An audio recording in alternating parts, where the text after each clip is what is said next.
UK වල අවුරුදු 21ක කෙල්ලෙක් ඇල්බම් 21 කියලා මියුසික් ඇල්බම් එකක් රිලීස් කරනවා 2011 ජනවාරි 24 වෙනිදා.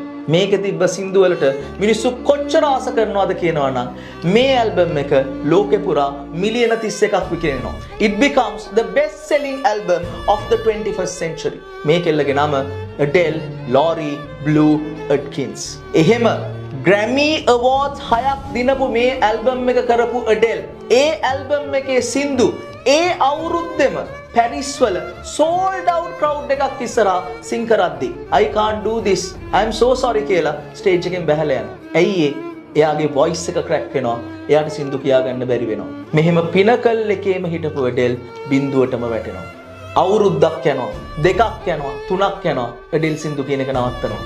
ඒ කාලෙ වෙද්දි Taylor Swift, Katy Perry, Lady Gaga, Rihanna musical chart ඔක්කොම top කරපු හින්දා හැමෝම හිතන්නේ Adele නම් ආයි comeback කරන්න බෑ කියලා. රෂ් කරන්නේ නැතුව තමන්ගේ voice එක හොඳට recover කරගත්ත Adele ආත්ම විශ්වාසයෙන් වෙලාව ගත්ත Adele අවුරුදු 4කට පස්සේ 2015 ඔක්තෝබර් 23 වෙනිදා Hello කියන සින්දුව ලෝකෙට රිලීස් කරනවා. පැය 24න් මිලියන 27ක් YouTube එකේ views යනවා.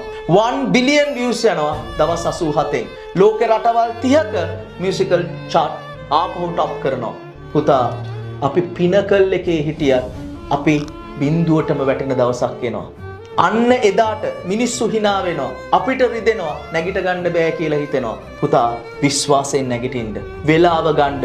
වෙලාව අරගෙන නැගිටින්න. එහෙම වෙලාව අරගෙන නැගිට්ටම මිනිස්සු ඔයා ගාවට ඇවිල්ලා අහන්නේ කොහොමද ඔයා එක කළේ කියලා.